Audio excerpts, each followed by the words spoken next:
Bonjour et bienvenue dans Révéler l'Apocalypse, où nous allons au cœur de chaque prophétie biblique. Je m'appelle Alan Dubray et aujourd'hui, nous allons commencer tout cela en abordant ce que nous appelons les différences concernant à qui s'adressent les évangiles. Ceci est le commencement de toute révélation. Ceci est le début de la compréhension de la prophétie. Et je vais vous montrer aujourd'hui, à l'aide de deux exemples simples, comment commencer à débloquer la compréhension de la prophétie pour vous.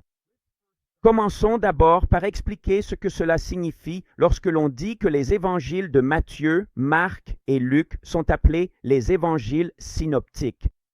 Eh bien, les évangiles synoptiques de Matthieu, Marc et Luc sont ainsi nommés à cause du terme synoptique qui signifie vu ensemble, en référence à leur similitude frappante dans le contenu, l'ordre et la formulation.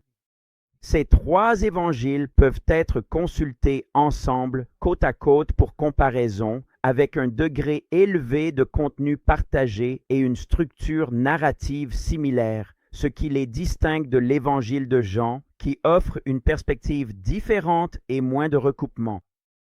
Vous voyez, cette différence au sein des évangiles synoptiques, il y a beaucoup de choses qui sont vues ensemble, qui fonctionnent ensemble, mais à l'intérieur, chaque fois, le choix des mots est différent. Et la différence dans ce choix des mots, que vous allez constater par vous-même, est la différence dans les évangiles qui révèlent à qui ils s'adressent et ce que tout cela signifie dans la prophétie. Allons-y. Tout tourne autour de ceci, ici même. Dans Matthieu 20, verset 16, il est dit « Ainsi les derniers seront les premiers, et les premiers seront les derniers, car beaucoup sont appelés, mais peu sont choisis. » Au final, ce que vous allez comprendre, c'est que les évangiles de Matthieu, Marc et Luc, à la fin des temps, sont révélés d'abord par Luc, puis par Marc, et enfin par Matthieu. Laissez-moi vous montrer cela par des exemples. Dans l'évangile de Luc, on voit que Jésus a été revêtu, avant d'aller à la croix, d'une robe splendide. Ce mot pour splendide est le mot grec qui signifie radieux, brillant, clair, magnifique et blanc. Eh bien, devinez quoi? Cela ressemble beaucoup à une épouse, n'est-ce pas? Si nous allons chercher ce mot que l'on ne trouve que dans l'évangile de Luc, regardez où nous le retrouvons ailleurs. Dans l'Apocalypse, chapitre 19, verset 8. Dans l'Apocalypse, chapitre 19, verset 8, quelle est la description? Commençons au verset 7.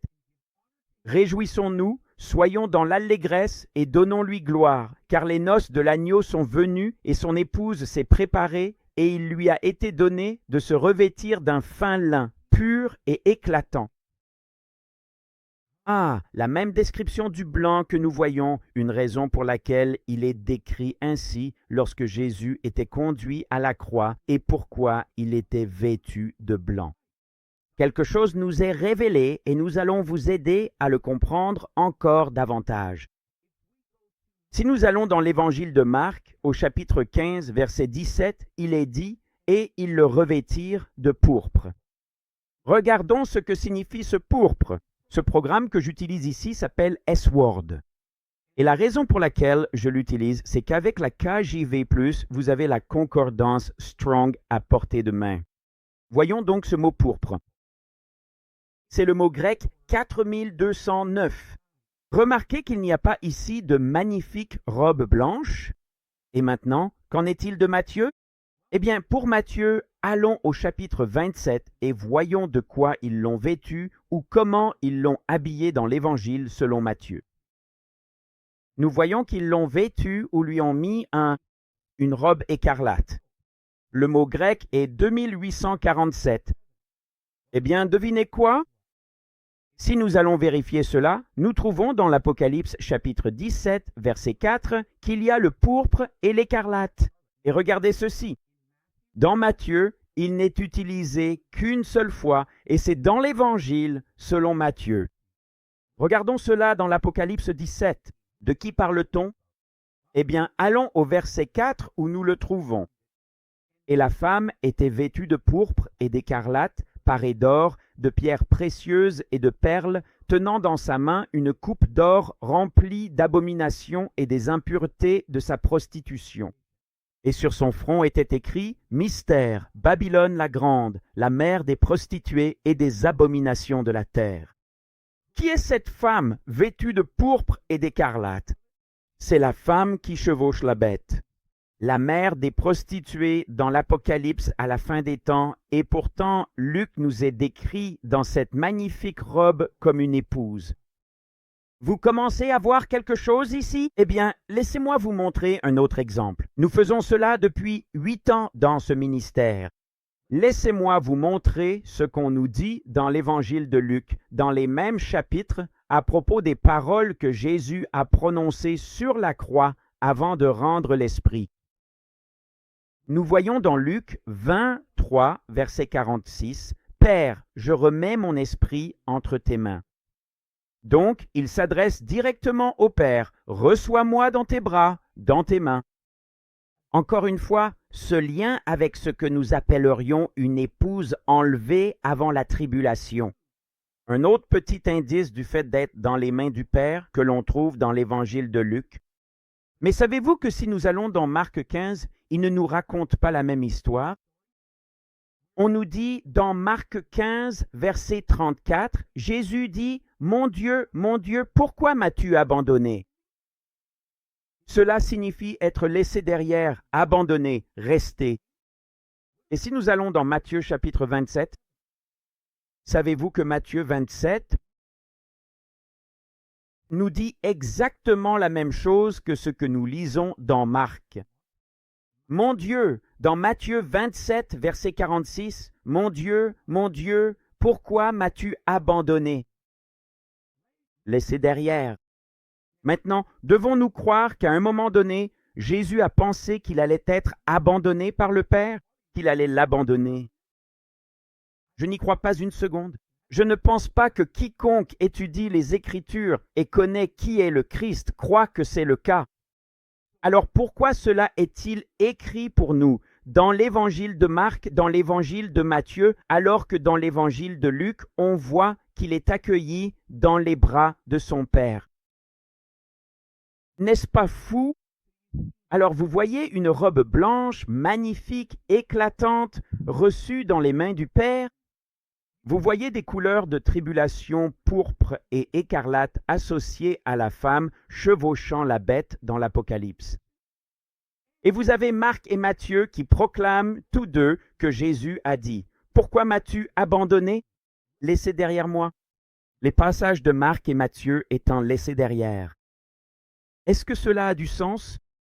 Ça en a quand vous commencez à réaliser que Luc, Marc et Matthieu s'adressent à 3 groupes de personnes différents. Regardez ce mot pour « laisser derrière ». Laisser dans la détresse, laisser sans aide, totalement abandonné, laissé derrière parmi, laissé survivant. Il n'y a aucune chance que le Christ ait cru cela, et pourtant c'est consigné dans la parole infaillible de Dieu pour nous. Pourquoi? Parce qu'il y a un mystère dans les différences entre les évangiles et plus précisément dans les évangiles synoptiques de Matthieu, Marc et Luc qui à la fin révèlent Luc, Marc, Matthieu. 3 groupes différents et vous allez voir cela à travers tous ces enseignements alors que nous continuerons à l'avenir dans les prochains enseignements. Regardez ceci. On ne le trouve que dans l'évangile de Matthieu et de Marc. Alors, qu'est-ce que vous commencez à voir? Vous commencez à voir dans ces 2 exemples qu'il y a clairement quelque chose de plus en jeu que simplement une question de perspective ou, comme certains le disent, de contradiction.